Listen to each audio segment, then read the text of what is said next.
शैतान सैंटा। पेरिपोना बड़े बड़े पहाड़ों के बीच बसा हुआ एक छोटा सा खूबसूरत गांव था। गांव के सारे बच्चे काफी छोटे और प्यारे प्यारे थे। क्रिसमस की छुट्टियां थी।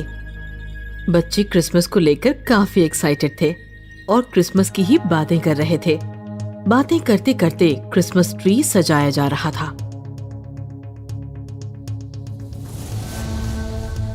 आज खिड़कियां खुली रखकर ही सोना। आसमान से उड़ते उड़ते सैंटा खिड़की में आएगा और हमारे लिए ढेर सारे गिफ्ट्स और मिठाइयाँ छोड़कर जाएगा। हाँ, मुनमुन ठीक कह रही है। जब मैं बहुत छोटा था तब मैं बहुत डरता था, हमेशा खिड़की बंद रखता था, लेकिन मुझे सैंटा से कभी कुछ नहीं मिला। लेकिन पिछले साल क्रिसमस के दिन मैंने खिड़की खुली रखी तो सैंटा मेरे लिए बहुत कुछ छोड़ कर गया। इस प्रकार बातें करते करते शाम से रात हो गई और सारे बच्चे खाना खाकर अपने अपने कमरे की खिड़की खुली रखकर सो गए। क्रिसमस की रात पेरिपोना रोशनी में जगमगा रहा था। सभी के यहाँ क्रिसमस ट्री चमचमा रहे थे और ऐसे खूबसूरत माहौल में एक सैंटा पहाड़ों से होता हुआ पेरिपोना की तरफ अपनी पोटली लेकर गाता झूमता हुआ जा रहा था कि तभी अचानक रोशन आसमान काला पड़ गया। पेरिपोना के सभी घरों के लाइट्स अचानक बुझ गए और चारों ओर अंधेरा छा गया। ओह गॉड, जिसका डर था वही हो रहा है। लगता है क्रिसमस को नोच खाने शैतान आ रहा है। गॉड, मेरे बच्चों की रक्षा करना। तभी काले आसमान से उड़ता हुआ काले काले कपड़े पहना हुआ शैतानी सैंटा असली सैंटा के पास आया और सैंटा को उठाकर फिर से आसमान की गहराई में गायब हो गया।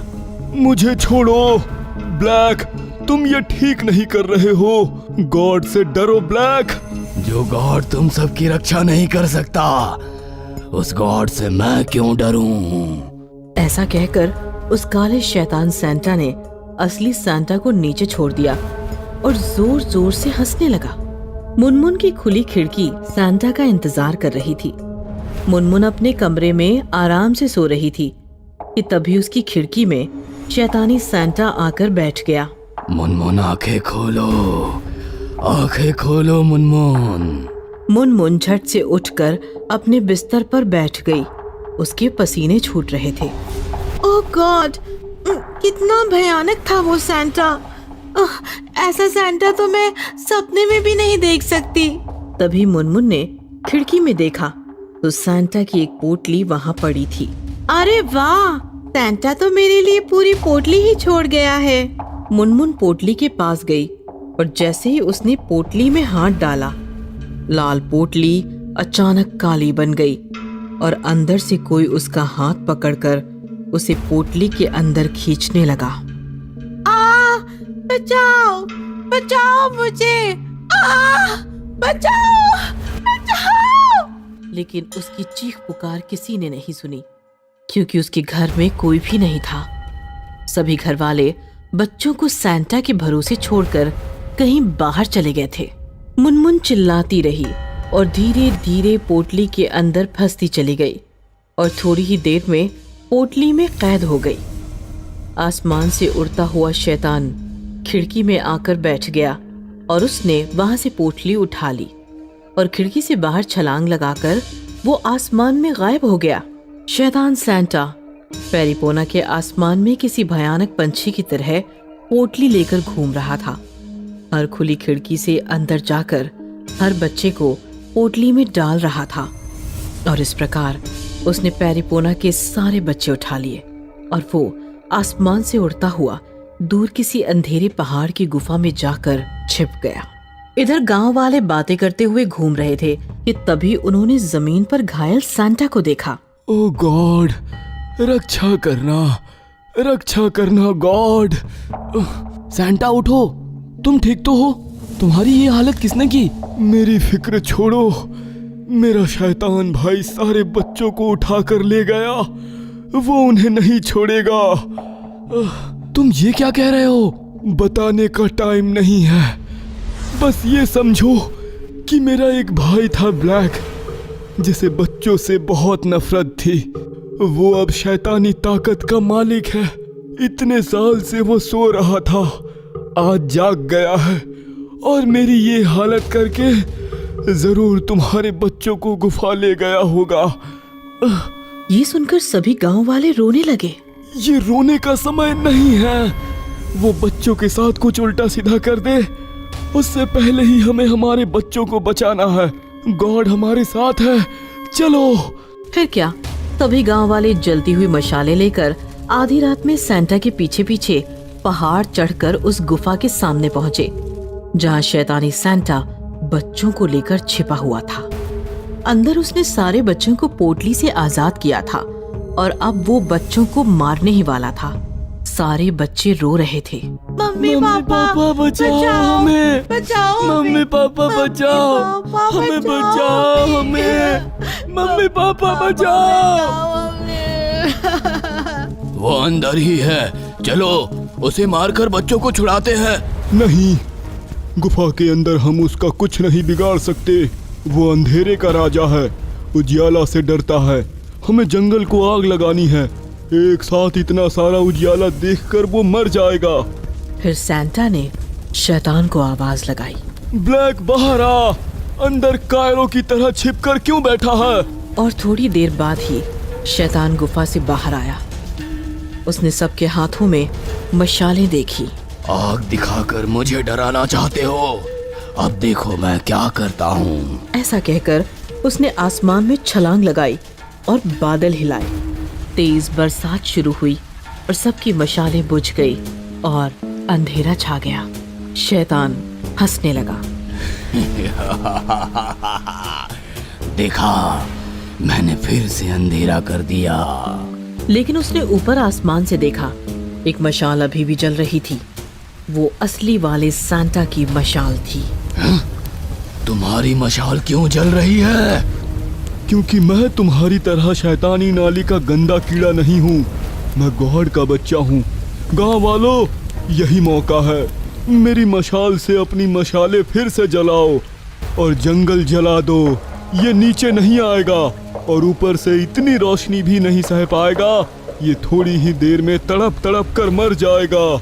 फिर क्या, गांव वालों ने सैंटा की मशाल से अपनी अपनी मशालें जलाई और जंगल को आग लगा दी। देखते ही देखते आग भड़क गई और गांव वाले सैंटा को लेकर अंदर गुफा में अपने बच्चों के पास छिप गए। आग और रोशनी की वजह से सैंटा बना शैतान आसमान में इधर उधर उड़ने लगा, तड़पने लगा और थोड़ी ही देर में नीचे जलते हुए जंगल में गिरकर भस्म हो गया। डरना मना है। लासल गांव का शमशान काफी भयानक था। वैसे तो शमशान जीते जागते इंसानों के लिए भयानक ही होते हैं, लेकिन लासल गांव का शमशान ज्यादा भयानक और इंसानों के लिए खतरनाक साबित होने के पीछे एक और वजह थी। शमशान गांव के काफी नजदीक और खुले में था। शमशान के चारों तरफ कोई भी वॉल कंपाउंड नहीं था। एक और खतरनाक बात अभी अभी सामने आई थी कि लासल गांव का शमशान हर अमावस की रात धीरे धीरे गांव की तरफ बढ़ रहा था। शमशान के चारों तरफ वॉल कंपाउंड नहीं बनाया तो कुछ ही सालों में पूरा गांव शमशान बन जाएगा।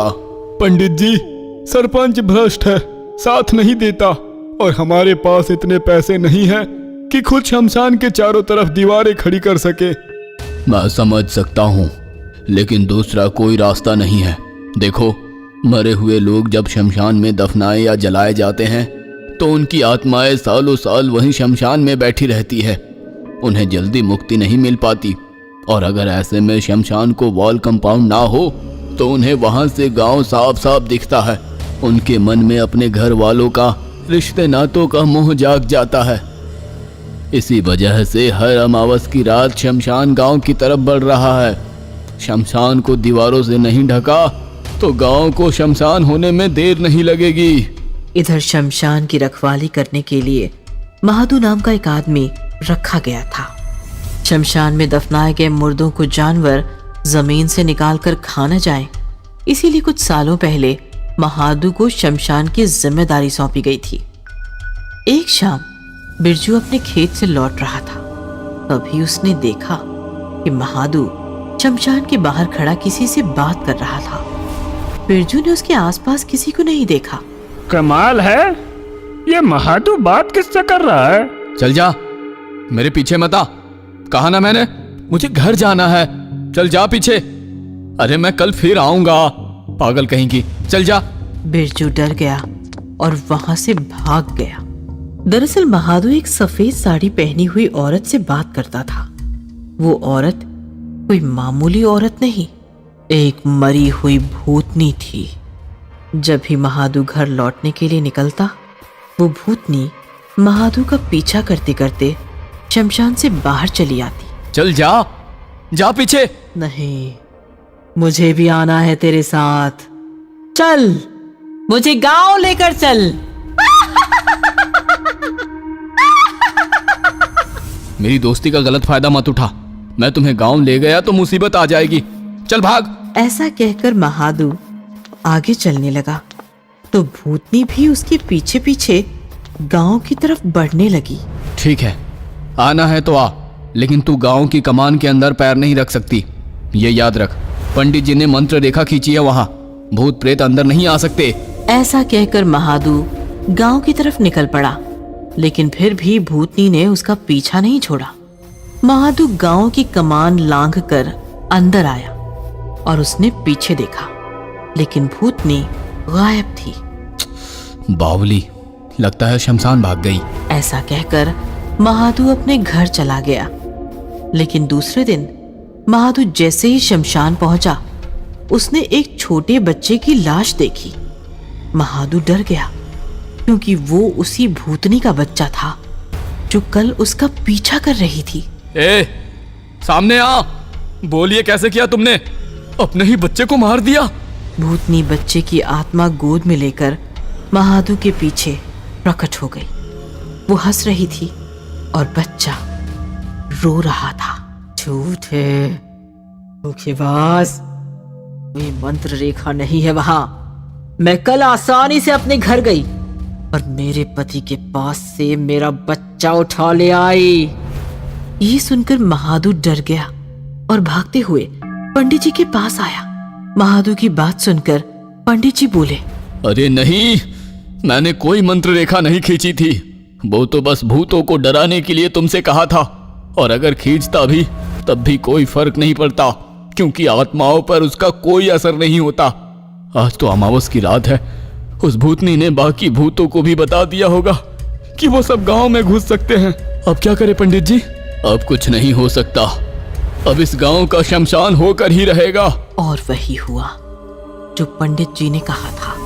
अमावस की उस रात 12 बजे के बाद काफी सारे भूत शमशान से बाहर निकलकर गांव की तरफ बढ़ने लगे।